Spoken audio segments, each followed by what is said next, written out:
Assalamualaikum warahmatullahi wabarakatuh. Perkenalkan, nama saya Harna Mulyani, mahasiswa Prodi Pendidikan Guru Madrasah Ibtidaiyah, Fakultas Tarbiyah dan Keguruan dari Universitas Islam Negeri Sultan Taha Saifuddin Jambi.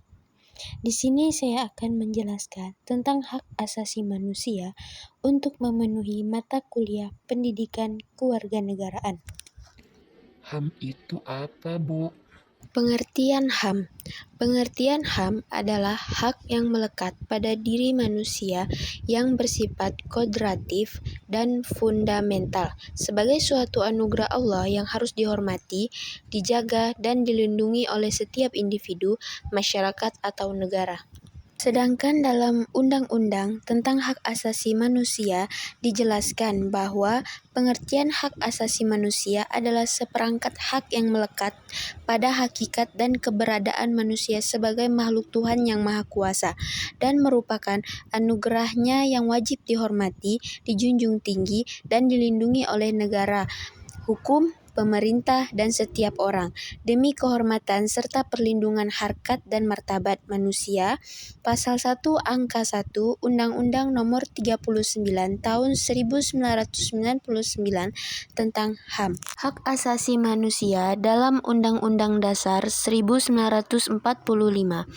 Hak asasi manusia dalam Undang-Undang Dasar 1945 diatur secara khusus dalam bab 10A, yaitu pasal 28A sampai 28J. Pasal-pasal ini menjamin berbagai hak dasar seperti hak hidup pasal 28A, hak berkeluarga pasal 28B, hak mengembangkan diri dan pendidikan pasal 28C, hak atas keadilan dan perlakuan yang sama di depan hukum pasal 28D, hak atas kebebasan beragama, berserikat, dan berpendapat pasal 28E, hak atas rasa aman dan perlindungan dari perlakuan diskriminatif pasal 28F sampai pasal 28I, serta kewajiban negara untuk melindungi, memajukan, menegakkan, dan memenuhi HAM 281 ayat 4. Beberapa hak yang dijamin tidak dapat dikurangi dalam keadaan apapun, seperti hak untuk hidup, hak tidak disiksa, kebebasan berpikir dan hati nurani, beragama, tidak diperbudak, dan hak diakui sebagai pribadi di hadapan hukum, pasal 28I ayat 1. Negara memikul tanggung jawab utama dalam perlindungan dan pemenuhan HAM bagi setiap orang, termasuk warga negara asing. Selain bab 10A, jaminan HAM juga tersebar di pasal lain seperti pasal 27 sampai 34 yang mengatur hak atas pekerjaan, pendidikan, jaminan sosial, dan perlindungan anak. Kasus-kasus pelanggaran HAM di Indonesia. Ada beberapa kasus terkemuka. Yang pertama yaitu peristiwa 1965 sampai 1966. Kasus ini melibatkan pembunuhan massal, penculikan, dan penahanan tanpa proses hukum yang menargetkan anggota Partai Komunis Indonesia dan simpatisannya. Yang kedua yaitu tragedi Trisakti. Tragedi Trisakti adalah peristiwa penembakan mahasiswa Universitas Trisakti pada 12 Mei 1998 saat demonstrasi menuntut pengunduran diri Presiden Soeharto. Dalam peristiwa tersebut, 4 mahasiswa tewas dan puluhan lainnya terluka.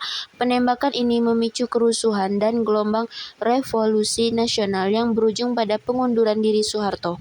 Adapun korban mahasiswa dari tragedi tersebut adalah Elang Mulia Lesmana, Heri Hartanto, Hafidin Royan, Hendriawan C. Tragedi Trisakti menjadi salah satu momen penting dalam sejarah reformasi di Indonesia, dan para mahasiswa yang tewas dikenang sebagai pahlawan reformasi. Yang ketiga yaitu penghilangan paksa pada tahun 1997 sampai 1998. Kasus ini terjadi menjelang pemilu 1997 dan sidang MPR 1998, di mana para aktivis pro-demokrasi menjadi sasaran penculikan. Tim Mawar yang dibentuk oleh Kopassus melakukan penculikan terhadap 23 aktivis.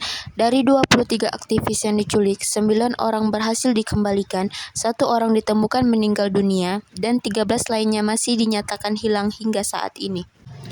Kasus ini hingga kini belum diselesaikan secara tuntas dan menimbulkan pertanyaan mengenai keadilan dan hak asasi manusia. Kasus penghilangan paksa ini menjadi simbol pelanggaran HAM berat yang harus diusut tuntas, termasuk mencari tahu nasib 13 aktivis yang masih hilang. Beberapa kelompok masyarakat sipil terus mendesak pemerintah untuk menyelesaikan kasus ini secara transparan dan berkeadilan, termasuk membentuk pengadilan HAM. Itulah penjelasan materi dari saya. Saya akhiri. Wassalamualaikum warahmatullahi wabarakatuh.